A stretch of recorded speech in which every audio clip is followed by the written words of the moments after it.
She said.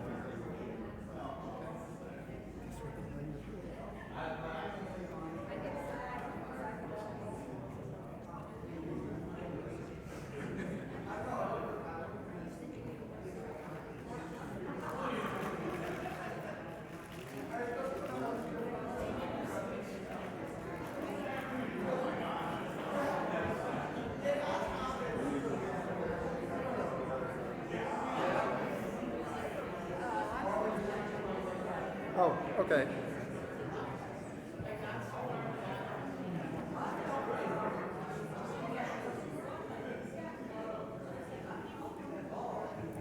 Is this where you're sitting? Okay. Because you go before us, right? Yeah. Okay. Danny? How you doing? You got babies. Yeah, yes.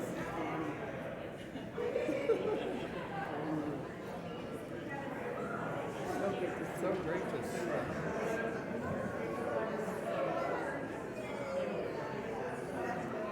Yes, it is. Okay. Okay.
Allies.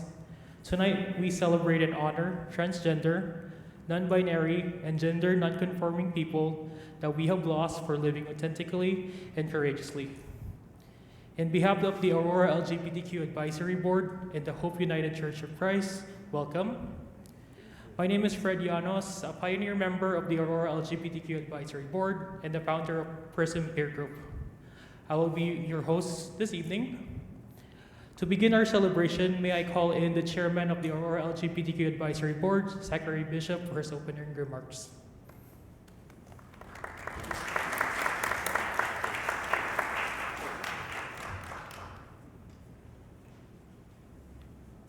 Good evening, everyone. Welcome to today's service to commemorate Transgender Day of Remembrance. I am Zachary Bishop, and I'm honored to serve as the chair of the City of Aurora LGBTQ Advisory Board. This is a solemn occasion in which we come together to honor the memory of individuals killed in acts of anti-transgender violence and those driven to suicide by transphobia in the past year. This last year, we lost 419 individuals around the world to anti-trans hate and bigotry. Each of them were beautiful souls who bravely lived as their true, authentic selves and were taken from us far too soon. Today, we honor their stories and mourn the loss of their spirits. This day is also an occasion to reaffirm our support for the trans community as a whole. Trans and gender nonconforming individuals, especially trans youth and trans women of color, face the most intense and pervasive discrimination of any subgroup in the LGBTQ+ community. Anti-trans legislation and policies have skyrocketed in recent years and unfortunately are likely to intensify under the incoming presidential administration. So this year, it is imperative that we not only reaffirm our support, but amplify it. Our trans siblings need our assistance and our voices now, perhaps more than ever. The LGBTQ+ community has always come together to take care of our own and fight for our rights when we were neglected by wider society. And transgender people have long fought on the front lines of the queer rights movement, even when their concerns or needs were ignored by gay and lesbian activists. The Stonewall riots of 1969 were sparked when drag queens, transgender women, and other gender nonconforming youth, many of them Black and Latinx, stood up to police officers during a raid of the Stonewall Inn queer bar in New York City. Transgender activists went on to support the work of the gay liberation movement in the 1970s and subsequent generations of LGBTQ+ activism. Simply put, there is no LGBTQ+ without the T, and there has never been. We would not be where we are today as a community without them, and we need to prioritize protecting their rights as we move forward through the dark days ahead. We are lucky to live in an area with so many organizations providing support and services for the queer community. The Aurora LGBTQ+ Advisory Board and Hope United Church of Christ are two of many such groups, and you can find a list of many more in your programs. Myself and other members of the board are more than happy to discuss ideas for events and initiatives to help our community survive and thrive. So as we come together to remember and mourn the transgender individuals we've lost, I implore you to listen to the stories, poems, and songs that transgender members of our community will share today and learn from them. Hear their voices, feel their emotion, and think about what you can do for our trans siblings and our beautiful LGBTQ+ community moving forward. Thank you.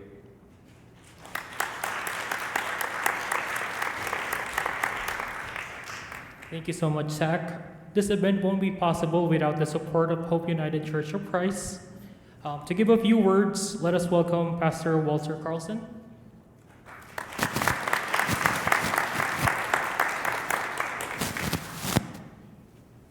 Before I get started, can everybody who needs her see her?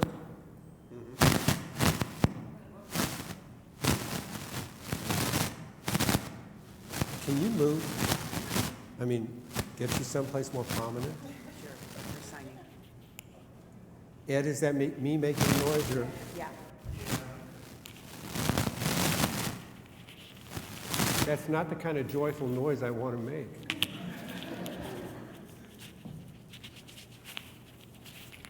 Is that better? Yep. You okay? Uh-oh. Yep. And there it goes again.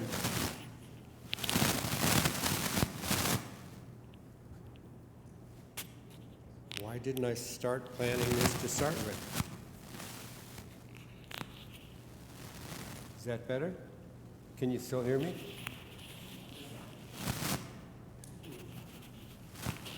Maybe I just have to use my outside voice.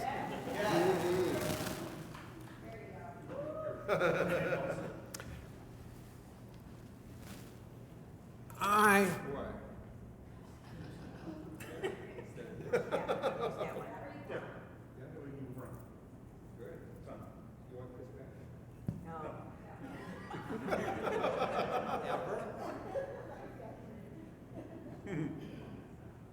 Now I got to figure out how to beat Phil Donahue.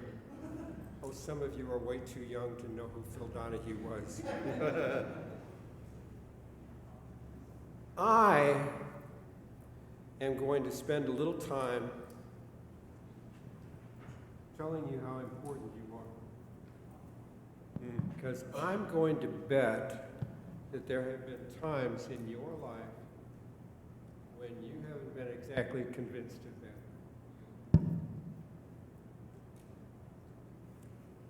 If I can figure out how to use my iPad. Come along, frog. Here we go. Here we go. You know who Walt Whitman was? When's the last time you read Walt Whitman? Yeah, it doesn't happen very often, does it? I am going to read something of Walt Whitman. His masterpiece was called The Leaves of Grass, and incorporated into The Leaves of Grass was a piece of many layers that was called The Song of Myself, and this is Song of Myself number 48.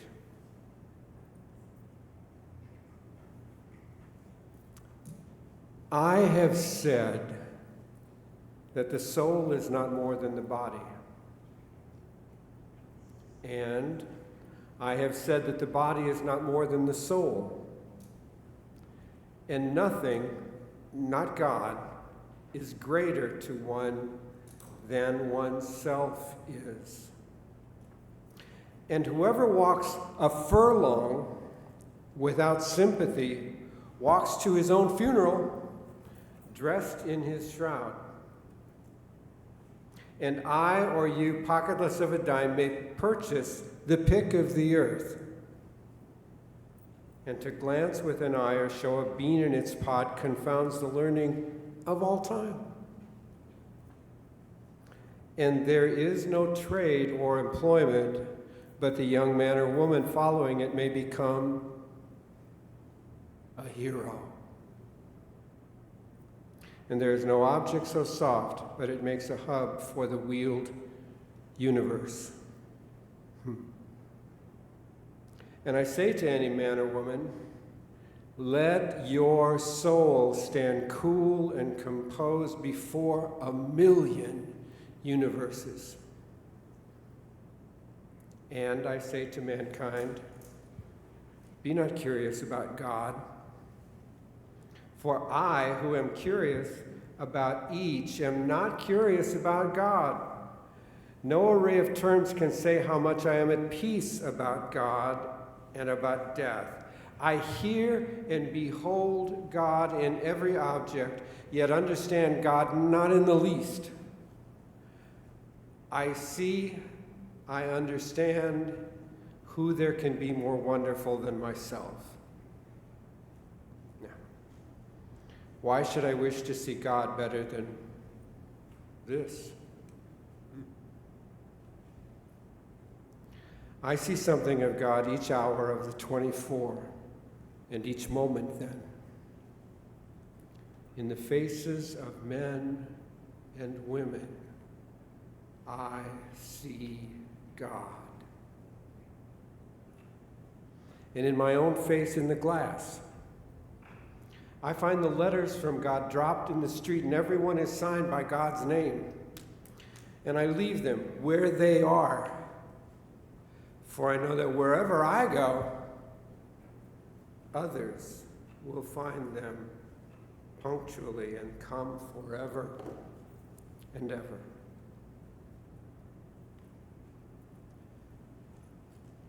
May God bless the reading and the hearing of those words.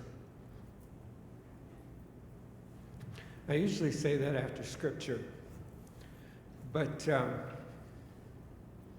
that's kind of Scripture for me anyway. Now, I have a request. My wife couldn't be here tonight because, as a matter of fact, when I left to come here, she was asleep. And those of you who are in significant relationships know that you don't go poke the tiger. But I would like to take a picture of you if you're okay with that. If you're not, I won't take the picture. But it's got to be all or none. If anybody says, no, I don't want that to happen, I'll just say, it was a great night and we had a lot of people there. Tell me, who doesn't want me to take a picture? And don't feel shy if you don't want your picture taken. Okay.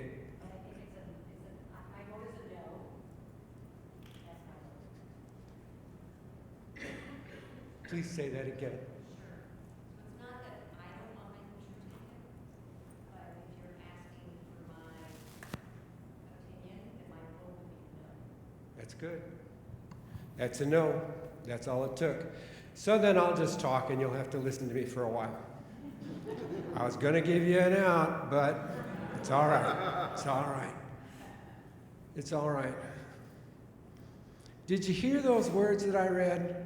In the faces of men and women, I see God.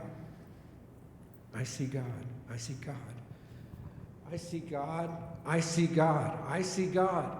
I see God. Take a look at the people that are sitting next to you. I'm not kidding. And there is a spark in their eyes. Now, I can also tell you that that's kind of the same stuff that Jesus said. The Old Testament didn't spend much time about that because God was some badass that lived out there someplace. But Jesus was, oh, did I say that? But Jesus is here. But Jesus is there too. He said, I am the vine, you are the branches. And that means us. Now, did he say, in order to do that, you have to be in church on Sunday morning? Nope. Now, would I like to see you all in this church on Sunday morning? Of course I would. But you know what? I also know that that's not going to happen. Because not everybody will be met by the needs that this church can provide. I really worded that badly. That's not the way I wrote it down.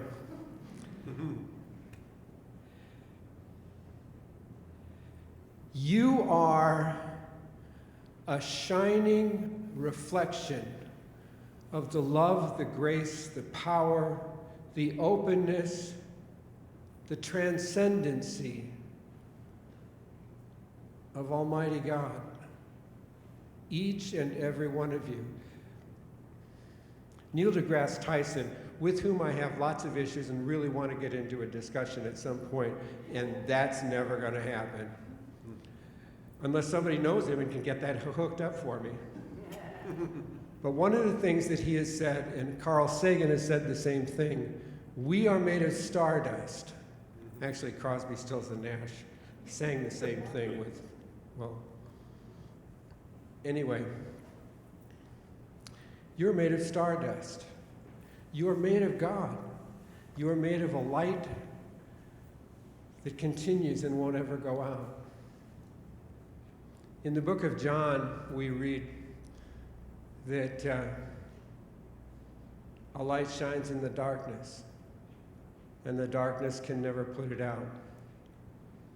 12 days ago, there were some people, a lot of people, who really tried to put it out.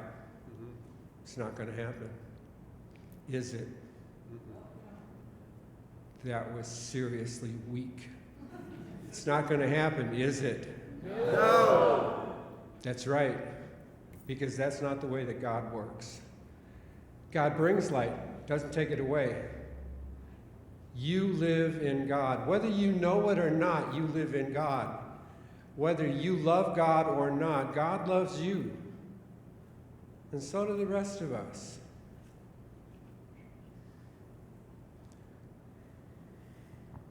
I am a safe place for any of you, for whatever it is that you've got. I've got a couch that'll sleep too, because it curls around and, you know. But maybe not too as tall as you. But, but then again, it might be your shoes.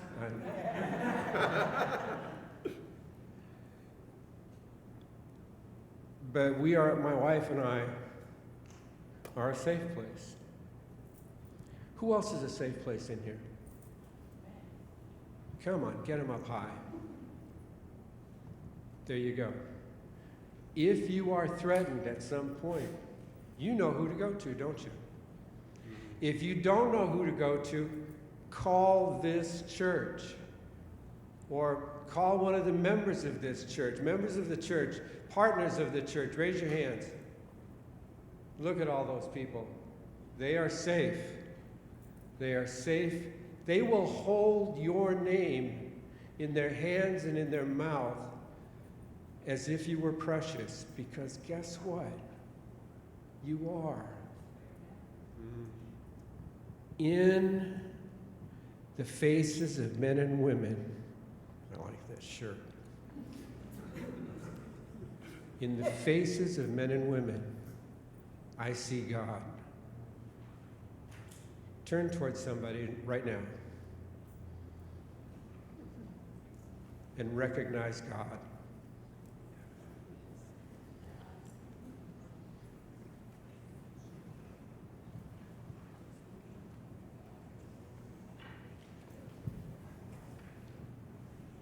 Thank you for those beautiful messages.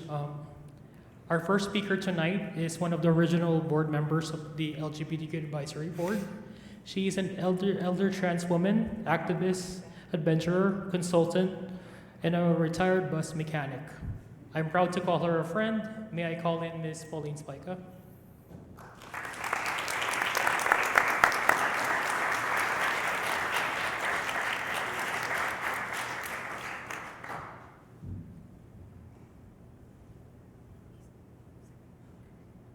Hello, good evening, and it looks like we had a pretty good turnout here tonight. Anyway, I wrote down what I want to say on my phone, I edited it, and I sent it over to Danae's old phone. And no, we are not taking spam calls right now. Anyway, we are here this evening to remember our sisters and our brothers who have lost their lives for nothing more than living authentically. And it's unfortunate that we have to have a day like this, particularly for women of color and Latinx women who are most often the victims of violence.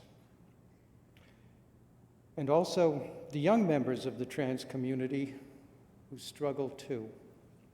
Life for them is difficult enough navigating puberty, let alone being targets for transphobic hate and harm from classmates, school administrators, intolerant families, and politicians that think they're trying to save them from themselves. And last but not least, an incoming US president who seems to think that they're doing sex change operations in the schools. You gotta love that. We've come a long way since the 1960s and 70s of my youth, when someone could go to jail for simply wearing the clothes of a gender that they were not assigned at birth. But the bad news is that 50 years of progress that we have made since the Stonewall riots could easily be erased under the current political climate.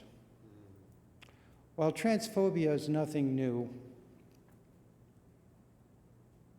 it has reached unprecedented levels with over 400 anti-trans bills that are currently awaiting passage at the state level across the country. We do have some federal protection under Title VII and IX, but they are broad anti-discrimination bills, and gender wasn't even added to them until 2014. There was also the Equality Act of 2021, sometimes referred to as the Transgender Bill of Rights. You remember how Joe Biden always told us that he had our backs? Well, he did. And the bill passed the House, but it died in the Senate.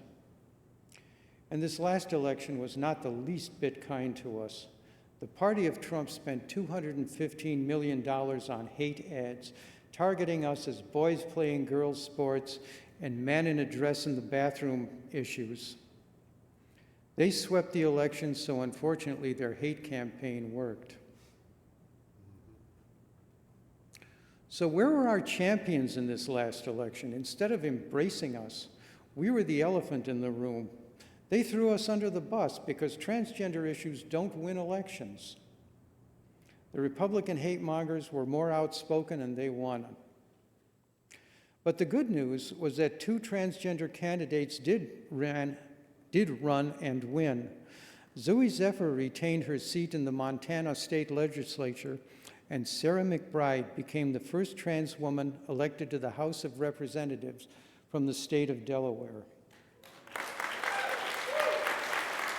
And the reason I mention this is because every step forward, no matter how small it is a win for greater understanding and civil rights. But now trans people are terrified because they fear what the future holds with an all-Republican federal government. Some want to run to safety. Others are even considering detransitioning, which I think is really sad. We can't turn back and live in the shadows of the past, and I am definitely not hiding. I'm going to stand and fight for my constitutional rights. Our transitions are beautiful, euphoric gifts that we have given ourselves, and they're meant to be celebrated and not hidden. We don't need to apologize for who we are. The United States is our country too.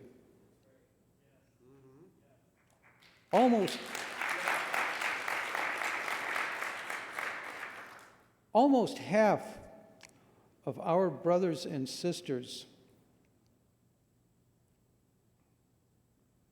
have spent time in the military, putting their lives on the line, defending this country and its Constitution. We've come too far to turn back and live in fear. We are proud to live the authentic lives that our trans elders fought for. How can people understand and support us without seeing us and knowing what we can accomplish? But this is a day to also commemorate our trans heroes. There are too many heroes to name, but from my personal history, my late spouse, Danae Mallon, deserves to be remembered. She was the first trans woman to have gender reassignment surgery covered by Medicare. She fought the government and she won. At that time, I don't think any of us realized what her case meant to the improvement of access to transgender surgery and health care that make us feel whole.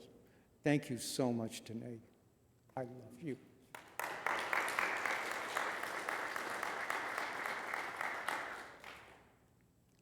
Loving and believing in ourselves and our community will guide us through these dark days. Our strength comes from within as a community. And we as trans people have been on this earth for centuries. And what we are going to do is we are going to persist long after the hate mongers are dead and gone. Thank you. Thank you. I love you all, and let's be careful out there.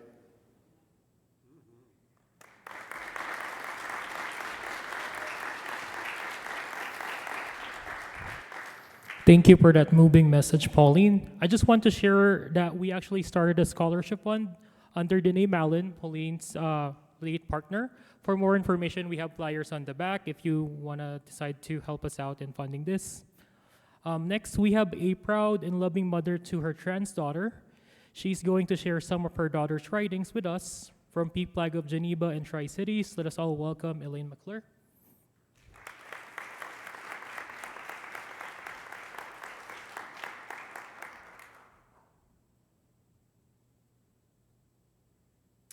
Good evening. My name's Elaine, and I'd just like to thank Aurora LGBTQ Advisory Board and Hope United Church of Christ for allowing us all to be here in the sacred place and for the sacred event.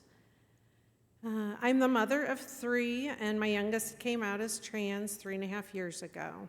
And with permission, I'm going to share some pieces that she has written. Most of the writings that I'm sharing tonight, she was between the ages of 14 and 17, and then the last writing is right after she came out. She can definitely articulate in a way to give me a glimpse into her soul's thoughts so that I might gain just a bit of understanding. And while they are hard for me to read, they're poignantly beautiful. The first writing is titled God. Who created me? Was it a God so merciless that he disallowed comfort in my own skin? The one thing I can truly call my own? Or was the birth of humanity a creation among the stars? I was born among them in the dark recesses of my mind, as they are placed within the dark recesses of the universe. Although my creation, the creation of Rose, is like the creation of the stars, I am unlike them, for I do not emit any light. Matter cannot be created or destroyed, so where did Rose come from? Is she an extension of the boy she wants gone, or has she transformed from a simple seed to a flower in the bloom of spring? I say this as a statement instead of a question, for no matter what, both will be true in some way. My former alienation, while finding myself, was just a cruel torment for the sins of the past generations. Or is God dead, and this is simply a fact of the lives we live? Despite my past self's constant questioning of God, and if religion is even helpful, a part of me still believes in God. No matter how much I change, the places I go, the people I meet, and the struggles I have, the lessons of my youth are still ingrained in my mind. For God so loved the world that he gave his only Son, that whoever believes in him shall not perish but have eternal life. John 3:16. The next is titled Alien. It's easy to feel like an alien when you're born in a body that doesn't match what's in your head. It's even harder to find where I belong. Do I try to blend in and live my life as if I were born in the correct body? Even further beyond that is the question of what the correct body even is. Was I meant to be born a cisgender woman? Or am I in the correct body but not the correct mind space? Is it the body or brain that's wrong? Am I trying to prove to myself that I am normal, or is it to others that I need to prove myself to? I have all the questions and even fewer answers. The next is titled Color. I'm not pink, I'm not blue, I'm not a single color, and I never have been. In the world's eyes, I am one or the other. We all are. Colors mix, they fade, and they are painted over. I am eternally changing, a kaleidoscope of colors unknown to even myself. Okay. And the second to the last is titled Scars. As the blood flows, the mind loses shape. Skin stained red, the hole dug deeper. Like water gently frozen, the thoughts ache. I can't outrun myself. I am my own gravedigger. And the last one gives me hope. Change. The clothes I now wear and the way I now act and present myself don't change who I am deep down. A part of me is still that confused little boy sneaking into his sister's closet. I'm still the boy crying in the shower, free from the scars that would later inhibit my body, free from the inner demons I find myself struggling against. Despite the parts of me that have struggled, I now find myself temporarily having beautiful moments and making wonderful memories. The world is a much more beautiful place than I could have ever imagined a year ago. Flowers are blooming this spring, and I am among them. Lotus flowers rise above the murky waters of swamps. Roses bloom in the cracks of the concrete. Thank you again.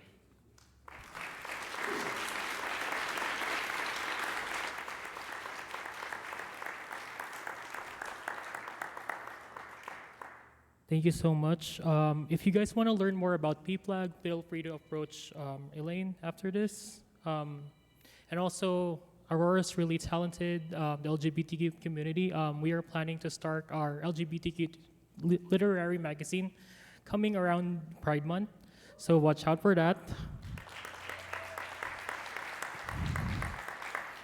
Up next, we have a song number from a Filipina trans woman who advocates for the Trans Awareness Campaign to educate the public about transgender issues, aiming to reduce stigma and promote understanding. A beauty queen and a soon-to-be flight attendant. Please welcome Diane Medalla on stage.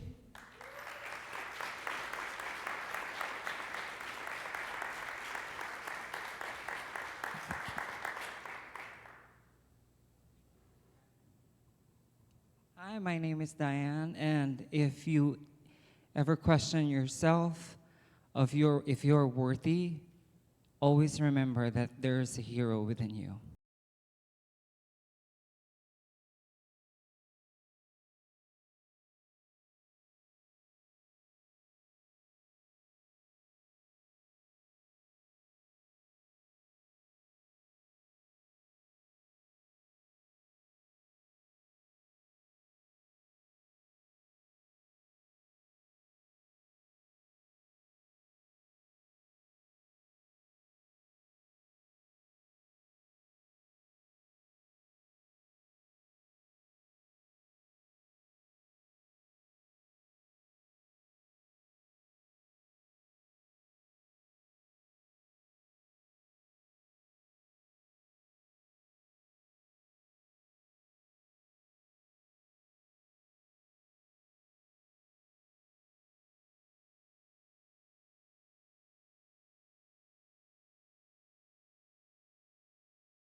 That song is dedicated to everyone who chooses to be brave and to live their truth.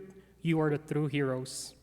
Our next speaker owns and operates transbite.com, a website created to provide the transgender community a news and resource destination that provides information for community by someone in the community. Let us welcome to the stage Ricky Myrick.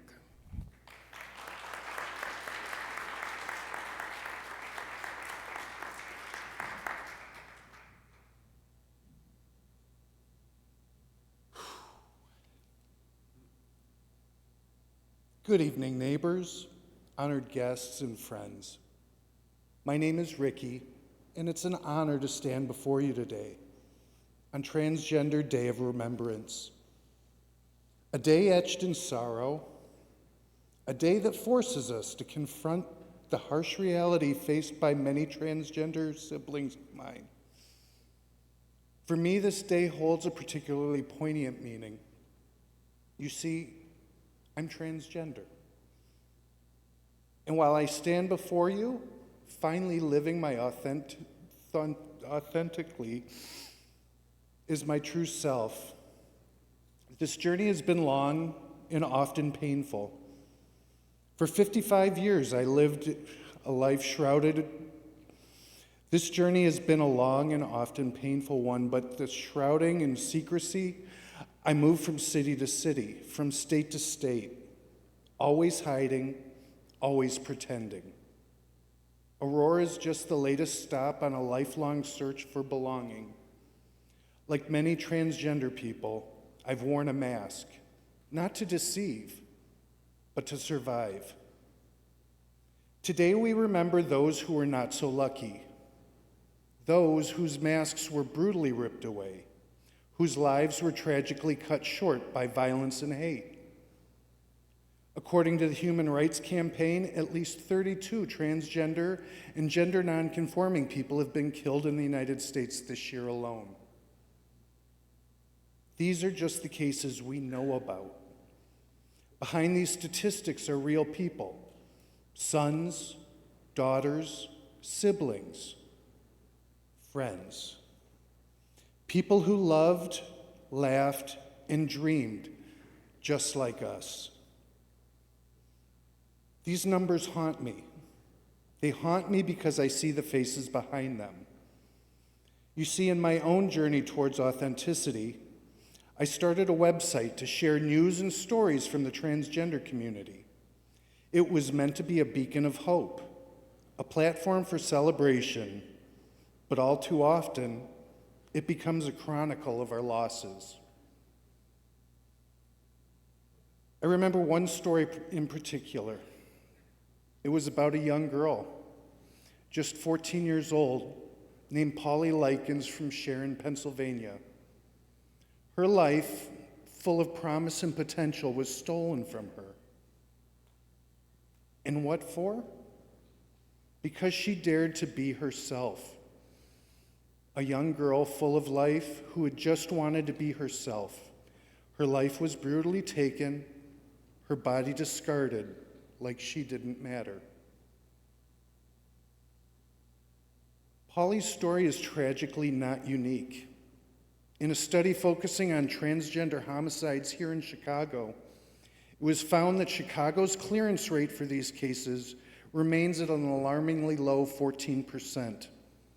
This means that the perpetrators of these heinous acts often walk free, leaving families and communities shattered and justice denied. But amidst the grief, amidst the anger, we must find hope, because hope is what keeps us going. Hope is what fuels our fight for justice. Hope is what allows us to honor the memories of those who we've lost by working towards a future where their deaths were not in vain. And hope, my friends, is all around us. We see it in the growing visibility of transgender people in media, in politics, in our everyday lives. We see it in the tireless work of activists and organizations fighting for equality. We see it in the young people who are leading the way with their courage, their compassion, and their unwavering belief in a better future. But hope is not passive. Hope is a verb. It demands action. It calls on each of us to educate ourselves, to challenge transphobia, to create safe and inclusive spaces for transgender people to thrive. Here in Aurora, we can make a difference. We can support local organizations like the Aurora LGBTQ Advisory Board. We can advocate for inclusive policies in our schools and workplaces. We can be vocal allies, challenging transphobia wherever we encounter it. Today we grieve, we remember, but we also rise. We rise with renewed determination to create a world where every trans person is safe, respected, and loved. A world where every person, regardless of their gender identity, can live authentically and without fear. May the memory of those that we've lost, like young Polly, be a blessing. May their legacy fuel our fight for justice, and may hope guide us towards a brighter future. Thank you.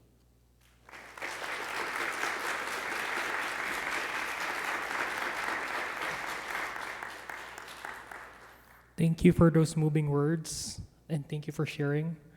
Our next speaker, just to give a little background, they are married for 50 years and have 2 children. Past president of 2 Chicago transgender organizations, the Chicago Gender Society, the Chicago chapter of the Society for the Second Self. They have been part of the transgender community for more than 40 years and a participant of Buffalo Grove, Illinois Pride Parade. Let's all welcome Ms. Gloria Wright to the stage.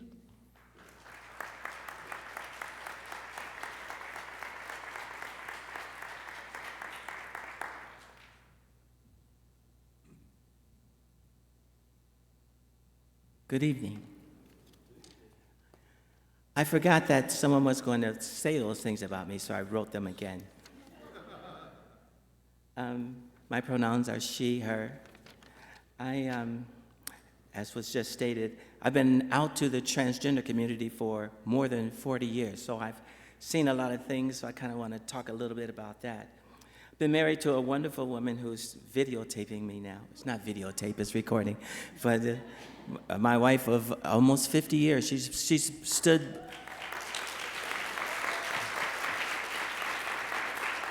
She has stood by me and she stood by our community 100%. She's amazing, and whatever I am is a testament to her.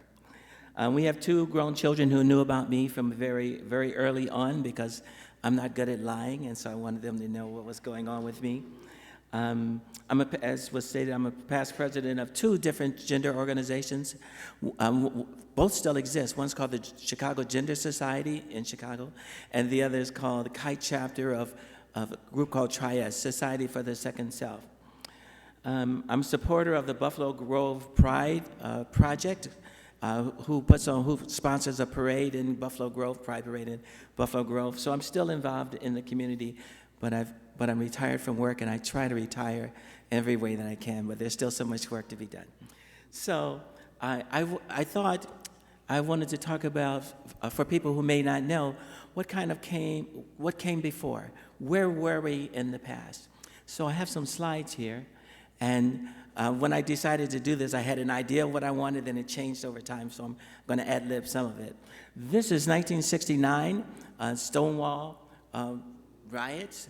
Before I grew up in a time where someone mentioned that it was illegal to wear the clothing of another person, and it was illegal to be gay, what was called homosexual at the time. And police often raided gay bars and arrested people, and finally people said they had enough of it, and this is also part of the protest, and that was the start of the gay pride movement, that we are no longer going to stand for being mistreated. The next slide.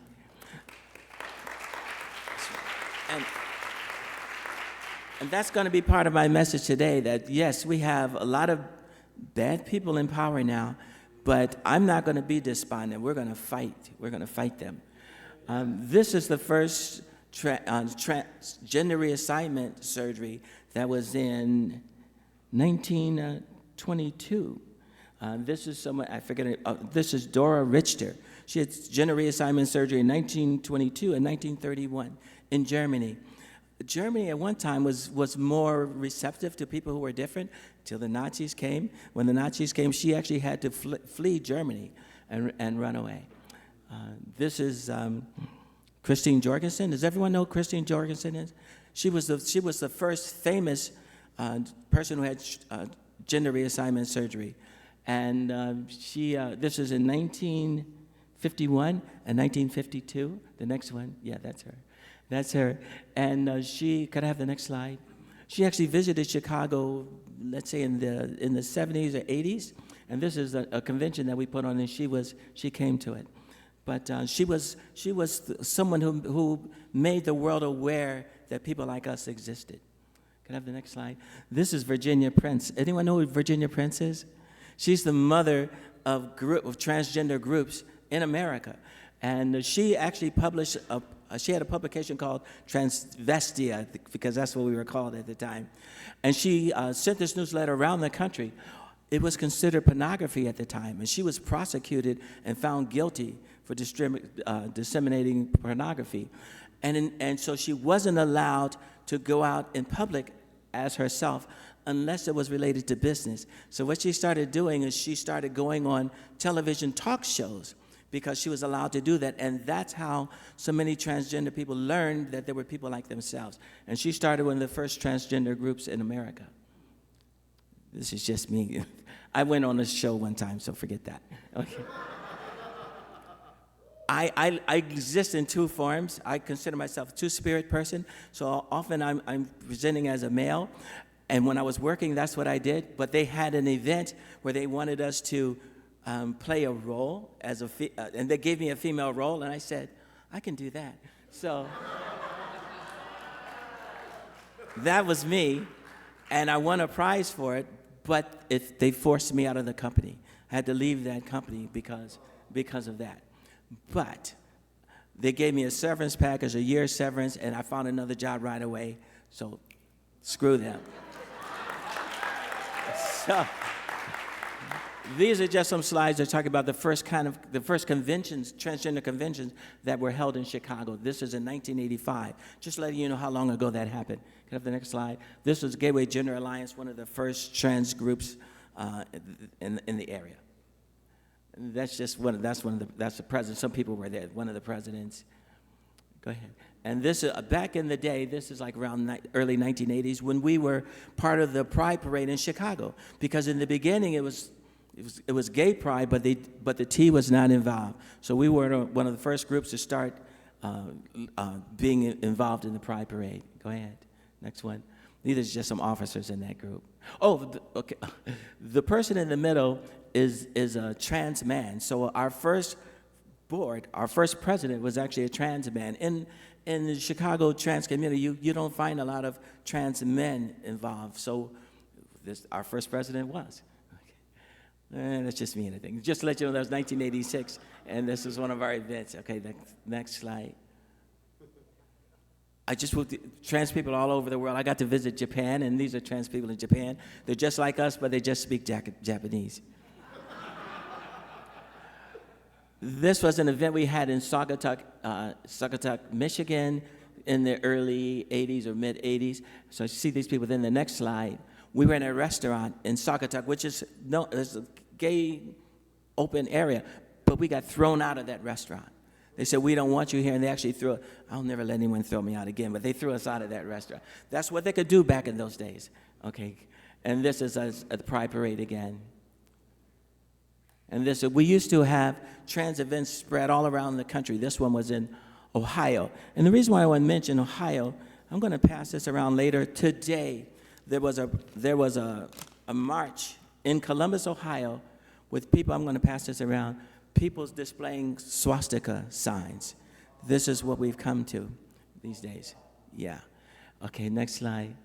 This is Kelly Robinson, who's the president of the Human Rights Campaign, and they just had an event here in Chicago, and their theme was up we climb, up we climb. So I just wanted to show that. Talking about the past, I wanted to let you know, when those groups were formed, the first group was called the Holes and Hills Club. Holes and Hills Club. Everybody, people know that about that? Anyway, what it was it was so secretive. When people came to these meetings, they were afraid that someone was from the FBI. So if you came dressed as a man, they made you put on women's shoes and women's hose so that if you were FBI, you were breaking the law as well. That's how bad things were before. Sure. I'm going to run out of time, but if everyone asks me, there are a bunch of things we had to do back then because it was so secretive. You could be absolutely fired if you were found out for your work, which happened to me.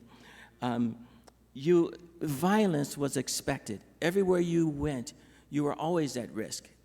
And so you always had to be aware that something bad, because we weren't welcomed. So a lot has happened to make things better. So I want to talk about how a storm is coming. There's this movie, The Terminator, which I love that movie. But at the end of The Terminator, someone says a storm is coming.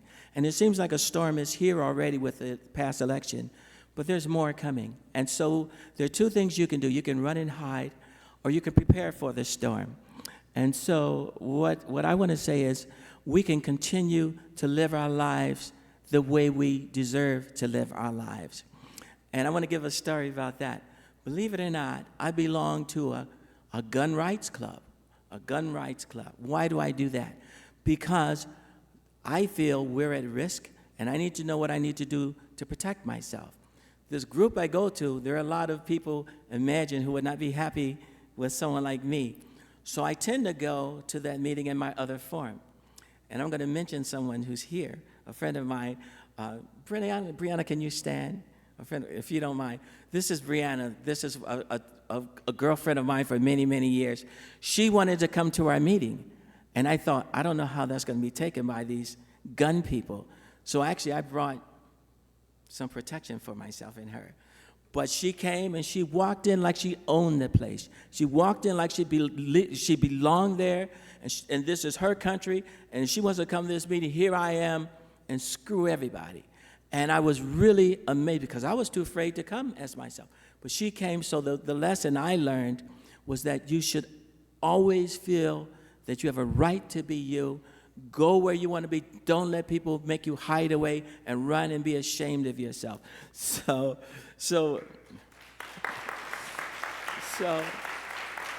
my message is be strong in face of all this stuff. There's a be strong in the face of it. Fight for who you have a right to be, but be careful. I tell my wife all the time, there's something called condition yellow, where you're always aware of your surroundings, watch what's going on, and have some way that if somebody wants to be a problem, you have the way to address that. I hope people in the church don't mind, but I address that through this gun rights group I belong to. So anyway, what I say is this is a very difficult time. We've come a long way. People want to push us back. We're not going to let it happen. We're going to fight for the right to be who we are. Thank you very much.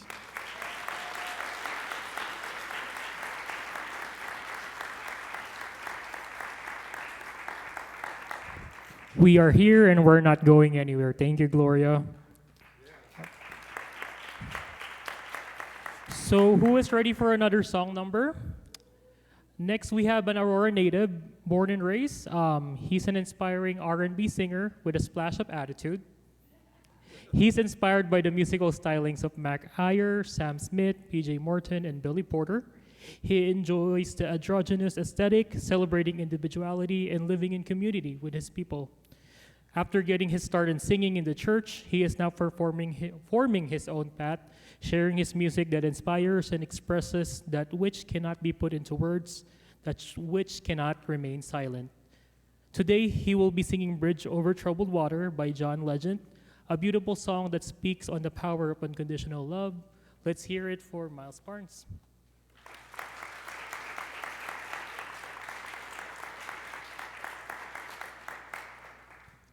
Thank you, Fred, and those that gave me this opportunity.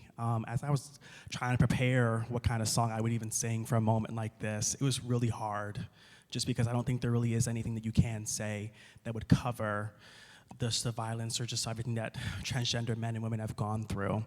But this is my best attempt to kind of console and inspire hope amongst us all today for those going through it. So here we go.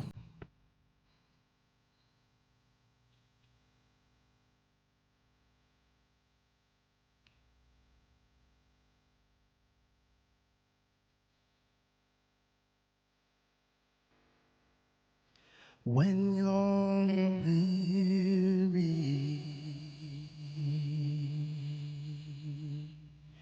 and feel small, when tears are in your eyes, I will dry all, and I'm all side. Oh, when times get rough and friends just can't be found. A bridge over troubled water, I will lay down my courage over troubled water. I will lay down.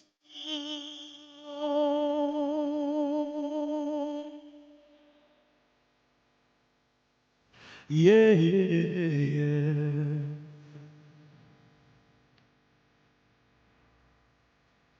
When you're down and out, oh, when you're on the street,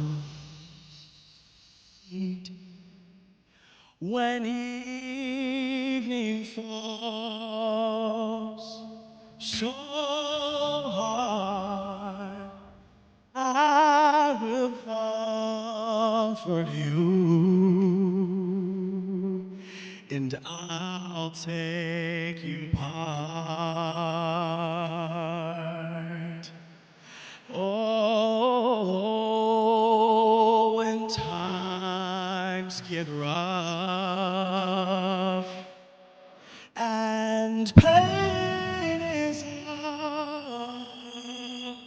all around, turning like a bridge over troubled water. I will lay down my over troubled water. I will lay down. Yes. Sail on, silver girl. Yeah. Sail on by. Your time has come to shine. All of your dreams are on their way. See how they shine.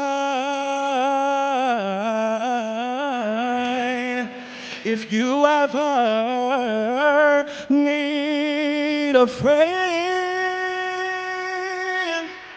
Look around, I'm standing right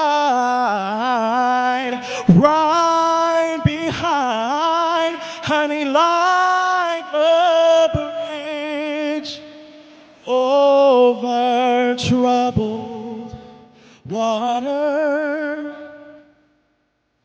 I will ease your mind like a bridge over troubled water. I will lay me down,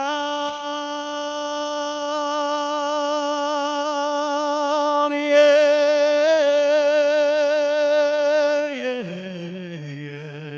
yes. I will lay me down.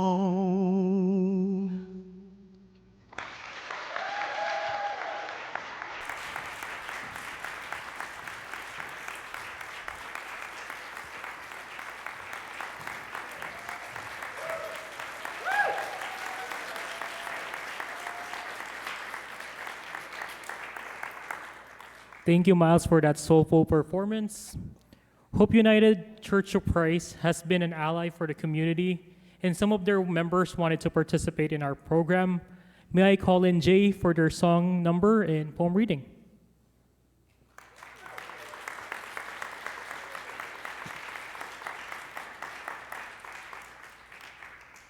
Is it okay if I use this mic? Yep. Hello, my name is Jay. I'm a partner here at Hope, and my pronouns are they, them. Originally, when I was asked to do something for tonight, I thought I'd write a poem specific to this event, but unfortunately, the words just wouldn't come out. It's been a bad 2 weeks, so I'm going to read a poem that I wrote about 2 years ago in regards to overcoming shame around my gender and gender expression. This poem is entitled "The Box." There is a box in the back of my closet where the dress clothes hang, clothes to be seen in, to grab the light in. Where once lay lace blouses and straight skirts, now reside a suit jacket, elbow patches, and a spectrum of button-ups. The box, once encumbered with heels, now harbor a dinner party of neckties. Some thin as a drawn-on mustache, some flashy as a drag show, none beige. There are turtles wearing top hats, another with skulls and crossbones, silver bells for Christmas, musical notes for dancing. They were purchased as a key to unlock a gender not assigned but born into after years of shedding old names, trying on new skins. The ties in the back of the closet share space with questions posed in 5th grade. Would you have rather been born a boy? Taunts of tranny on sophomore gym class. A brother's warning, no one will date you looking like that. A mother's retort, you'd be so pretty if only. The button-ups have journeyed out onto the street where the light is dim and no one notices the androgyny. But the ties want more. They desired to be ID'd but have never been witnessed outside the refuge of my home. But now I stand in my closet with clothes strewn about, dressing for a friend's black tie wedding. With hands sweaty and shaking, I lift a tie out of the box, unknot the accusations, and secure my truth around my neck. With a deep breath, I turn around and step out into the light, into my own.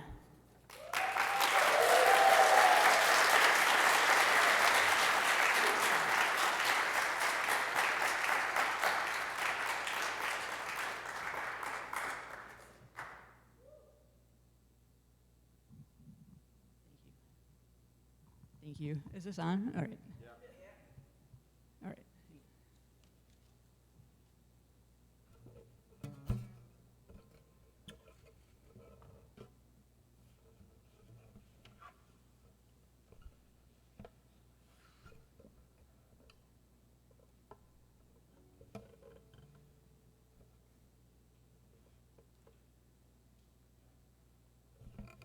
Okay. I seem to have lost my pick, but that's all right.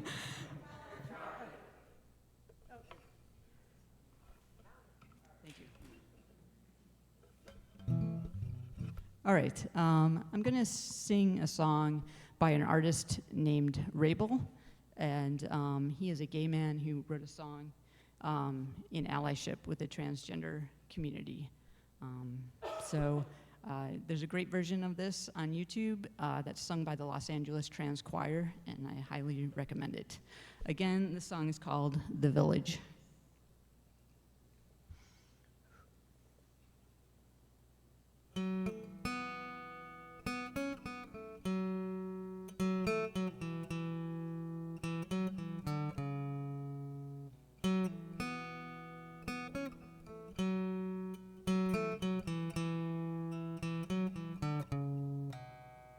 No, your mom don't get it, and your dad don't get it, Uncle John don't get it.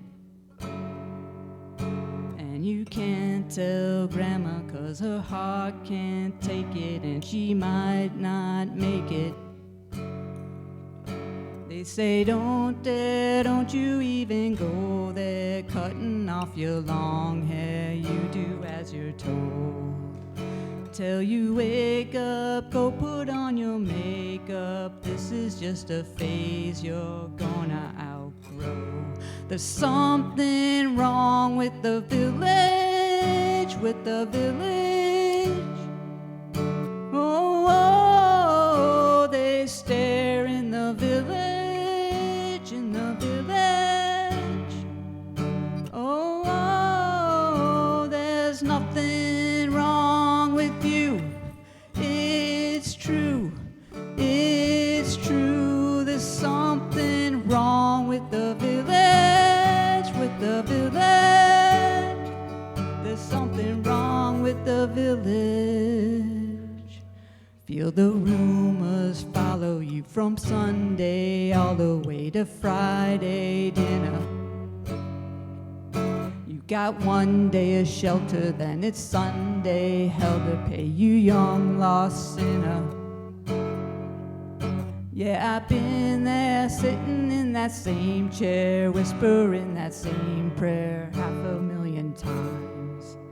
It's a lie, though, buried by disciples. One page of the Bible isn't worth your life. There's something wrong with the village, with the village. Oh, they stare in the village, in the village. Oh, there's nothing wrong with you. It's true, it's true. There's something wrong with the village, with the village. There's something wrong with the village.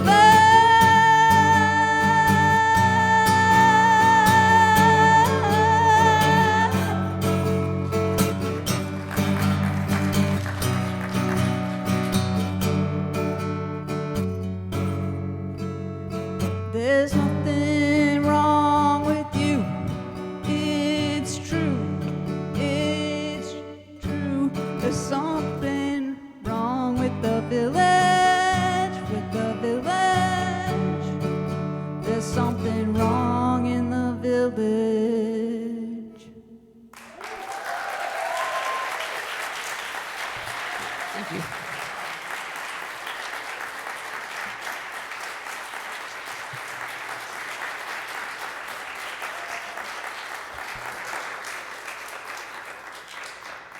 Thank you for sharing your talents, Jay. Next up to speak from Hope United, we have Shannon Lane.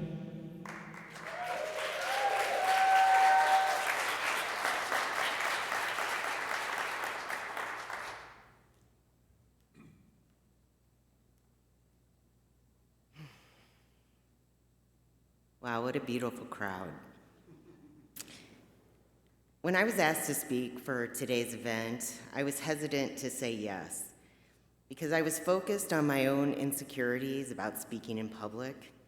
I was doubting that I could be eloquent enough to convey a message that honors our transgender and gender nonconforming siblings who are gone now did the hate and anti-transgender violence they experienced in this world, and also to celebrate and honor all the identities that make the trans and gender nonconforming community so very, very special. With all that happened in the recent election and all the emotional spaces I have found myself in this past week, I feel even more inadequate to stand here. But I've come to realize that now more than ever, all of our voices are needed in the fight for our lives, including my own. Today, I am holding both grief and gratitude. Our journeys as transgender persons are laden with grief. Coming into ourselves means not only letting go of who we were known as, but also the loss of childhoods that never were, of important people like family and friends who chose not to make this journey with us because of their own beliefs and insecurities. Loss may also include housing, jobs, church homes, and more. We grieve for those who've been lost to violence and the loss of feeling safe in various spaces. These are our personal losses, but we also hold the loss of leadership in our government that does not protect us and leaves us vulnerable and uncertain about how to move forward safely in our lives. The grief can be so overwhelming and lonely. I lived most of my life as a lesbian until about 2.5 years ago, when I finally had the courage to say out loud that I was transgender. Thank you.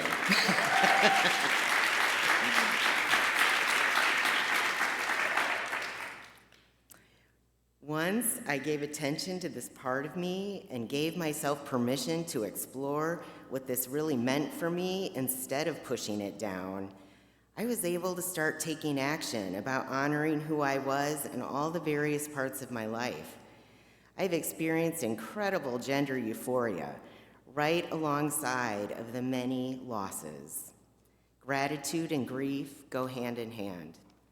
My gratitude has often carried me through the losses when I didn't think I could make it.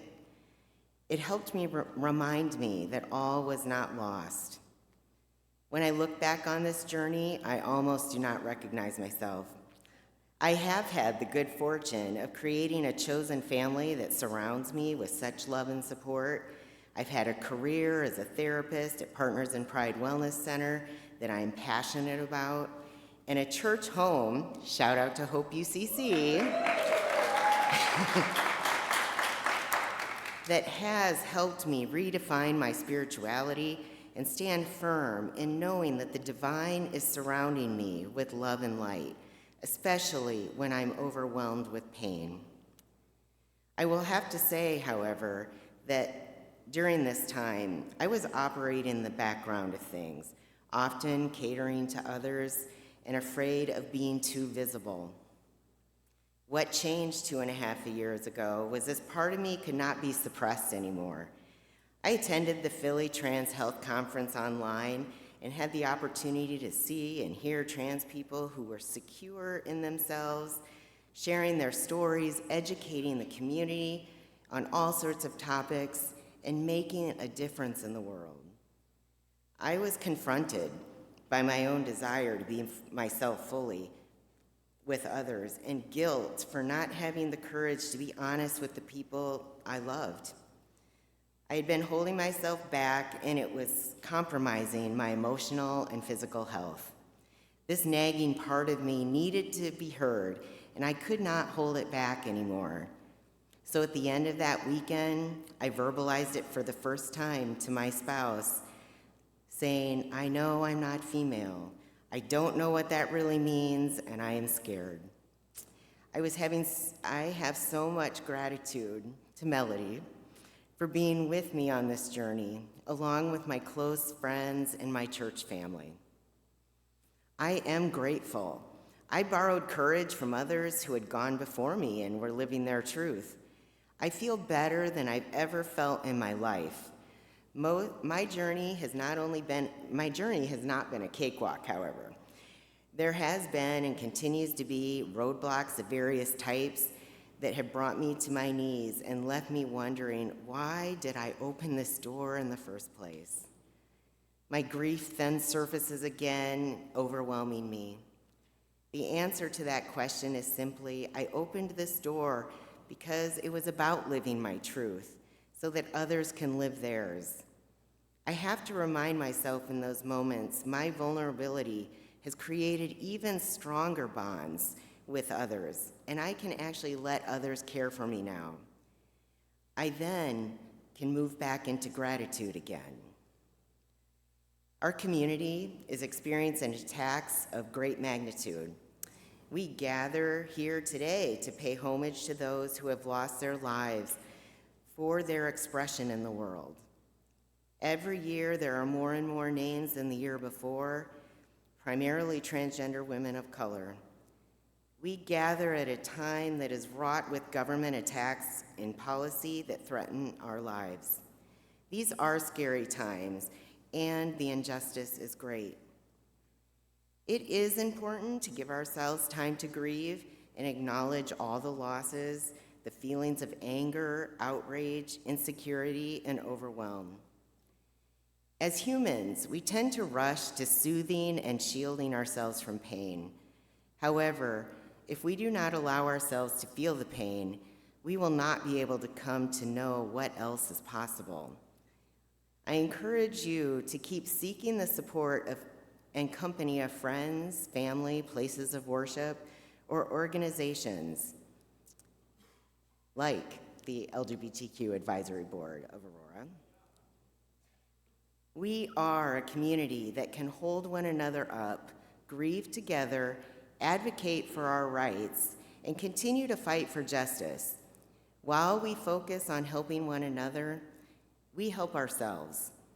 Then, hopefully, we will be able to come as a community and individually into gratitude and allow our spirits to soar again. Thank you.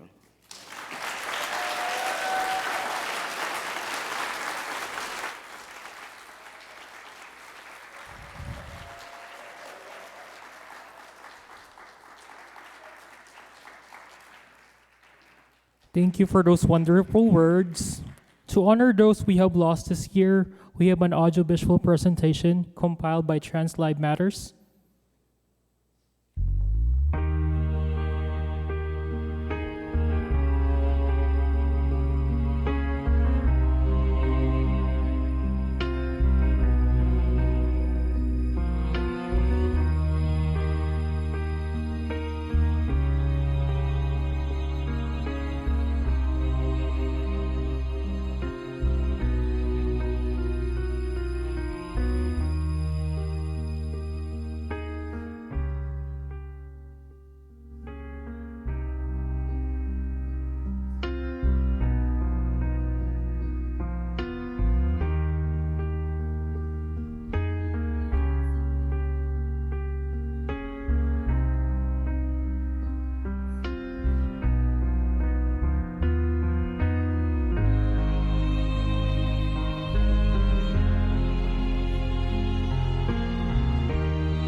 They will be remembered.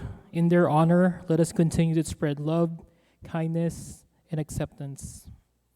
Up next, we have a trans icon who actively advocates for equality, inclusion, and diversity for the LGBTQ community. She hopes to one day give back to the community that has given so much opportunities and love and support her. She is part of the Aurora LGBTQ Advisory Board, and I'm proud to call my chosen family. Let us all welcome Miss Carrie Trade.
track to be the deadliest on record for trans people after another black transgender woman was shot to death in Cleveland. Activists are now speaking that he shot her 3 more times. Finding out she was a home. trans woman, he left, came back with a More gun, than according to 40 police, and shot and killed transgender her. people were And the killed whole last community year. is really mourning her death right now. Is Look, the 10th allegedly transgender stabbed woman her to death. to be Was killed a in our very city well-known since trans 2013. activist, performer, and pageant queen. Cause and manner of her death still And under this year, investigation. there have been at least 33 transgender people killed in the U.S.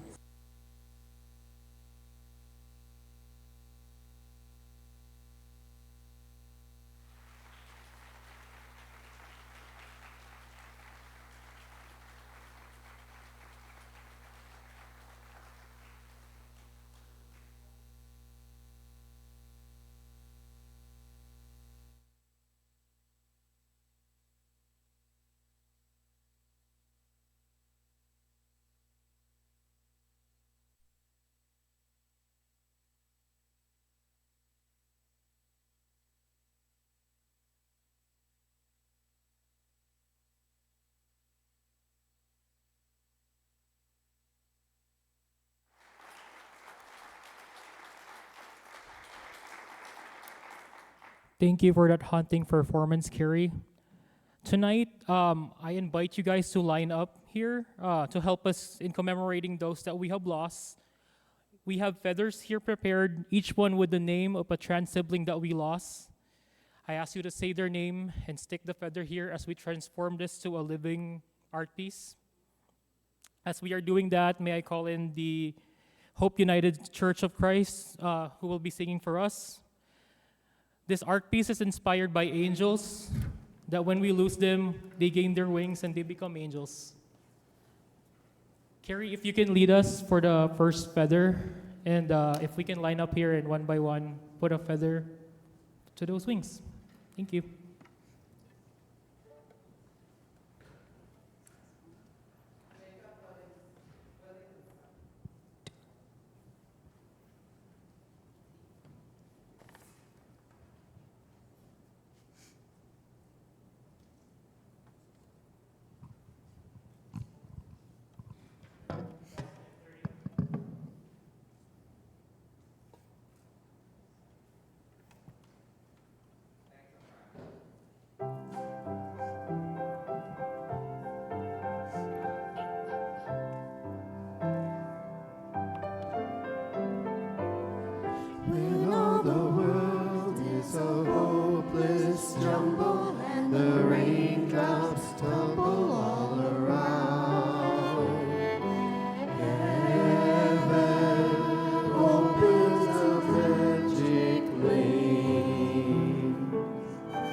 Someday I'll wish upon a star and wake up where the clouds are far behind me,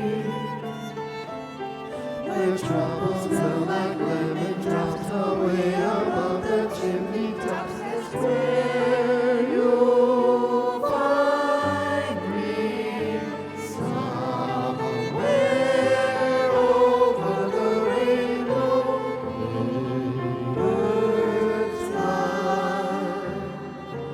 Birds fly over the rainbow.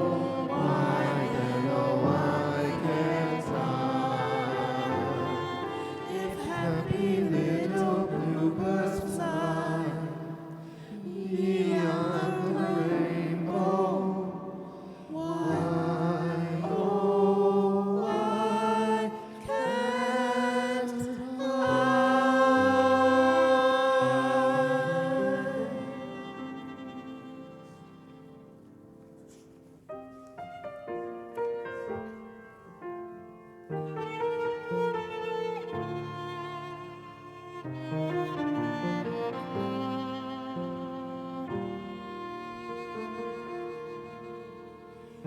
We pray for blessings, we pray for peace, comfort for families, protection while we sleep. We pray for healing, for prosperity. We pray for your mighty hand to ease our suffering. And all the while, you hear each step in me. And love has played too much to give us lesser things. 'Cause what if your blessings come through raindrops? What if your healing comes through tears? What if 1,000 sleepless nights are what it takes to know you're near? And what if trials of this life are your mercies in disguise?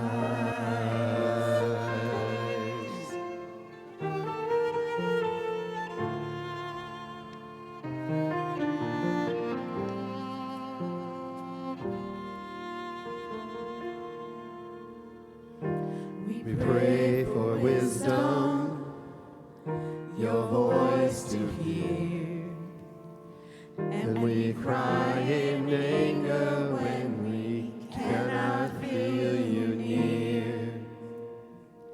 We doubt your goodness, we doubt your love, as if every promise from your word is not enough.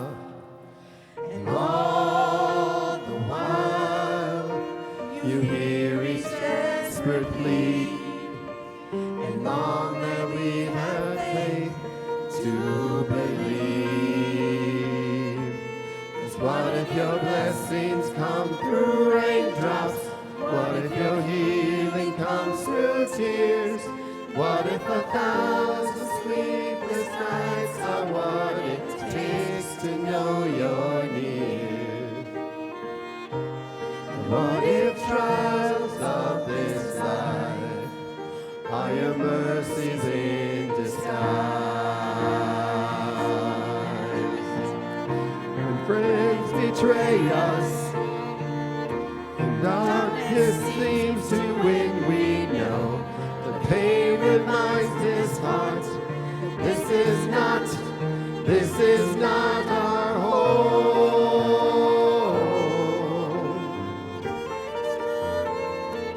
It's not our home.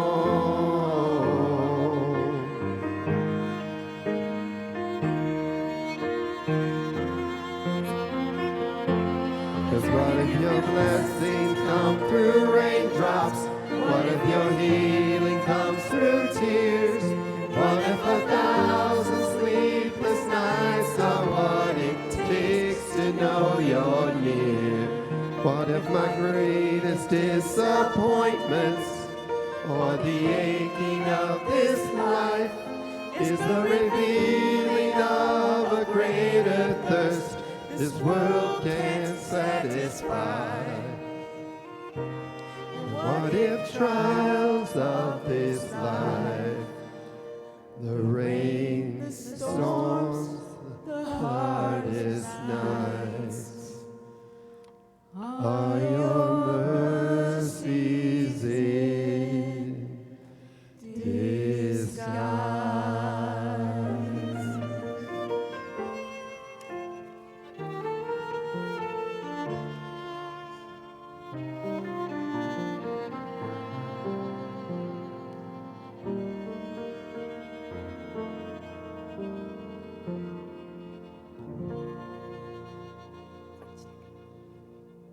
This next song we have planned, everybody here knows, I am sure.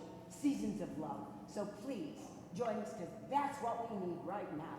Seasons of Love. Amen. Here we go.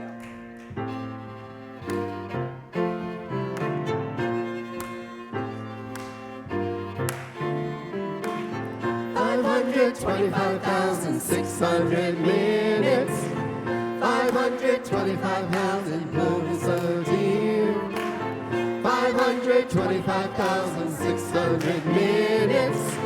How do you measure a year? In daylights, in sunsets, in midnights, and cups of coffee, in inches, in miles, and laughter and strife. 525,600 minutes. How do you measure a year in life? How about love? How about love? How about love? Measuring love. Seasons of love. Seasons of love.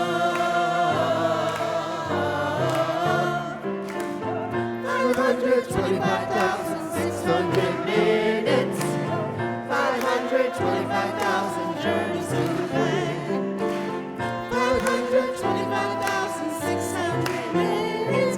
How do you measure the life of a woman or a man?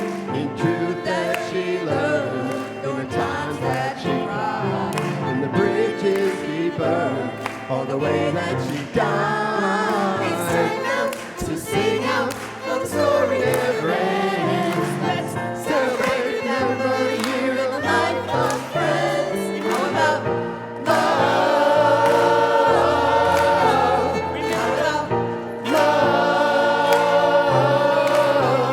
Remember the love. Treasure love. Seasons of love. Seasons of love. 525,600 minutes. 525,600 minutes. 525,600 minutes. How do you measure a year? In daylight, in sunsets, in midnights, in cups of coffee, in inches, in miles, and laughter and strife. In 525,600 minutes. How do you measure a year in life? How about love? Remember the love. Remember the love. Treasure love.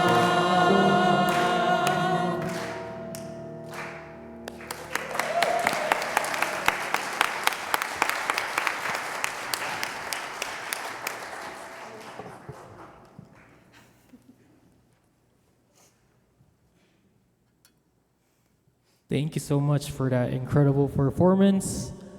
Our art piece is completed, Fly High with the Wings of an Angel. I want to call back up to the stage Pauline, Ricky, Gloria, Carrie, and Diane to help me with the candle ceremony. If you can come with your candles up here in the stage, light it up here at the altar, and we'll start our light ceremony. The future is dark and uncertain, but one thing that you can count on is that we will be there for each other.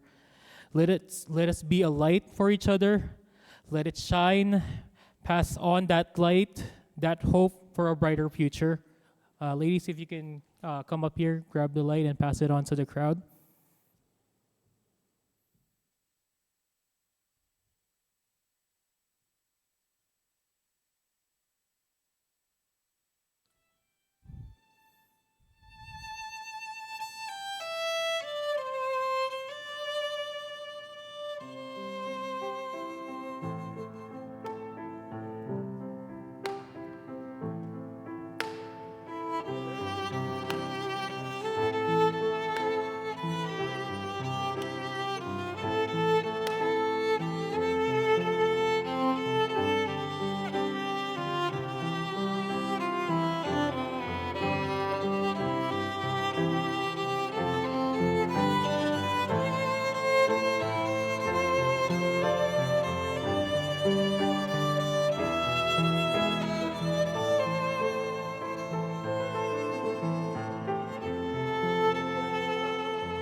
I want to call on Pastor Wally to prayer and for a moment of silence.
To all the people who put this together tonight, thank you.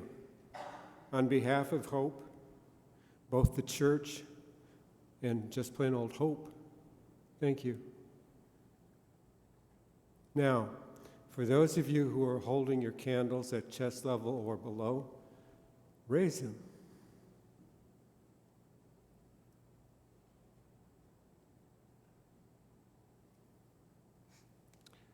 My boss once said, "You were a city set upon a hill. You were the light of the world. You. Gently blow them out.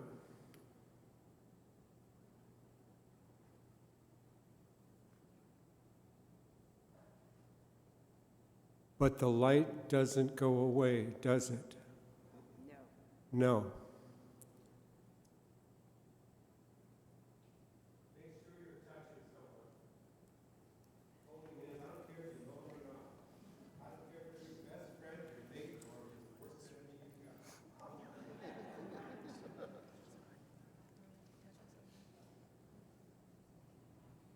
Sister Sledge once said, "We are family."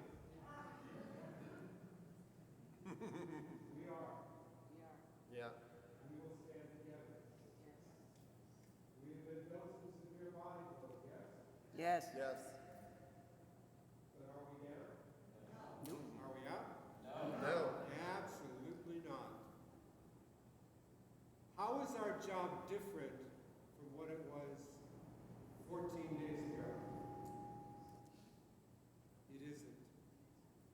Same fight, same battles, same everything that we had to do, except now we need to redouble those efforts. Together. Together. Raise those hands. Come on, raise those hands. In the early church, they never said a benediction with their heads bowed. This isn't a closing prayer, this is a benediction. They never said it with their heads bowed because they never knew when they were going to see each other again. Go in peace. Go in grace. Take your light, keep it inside of you, and let it shine to all the world. Because you are the light of the world. And all of God's people said, Amen.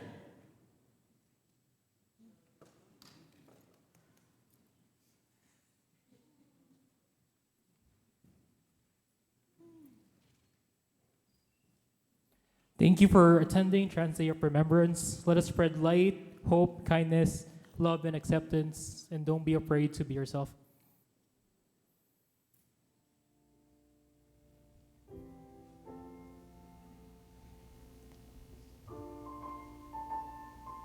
Thank you, everybody. We have available keychains if you want. It's available at the back if you haven't got any yet. Thank you so much for coming.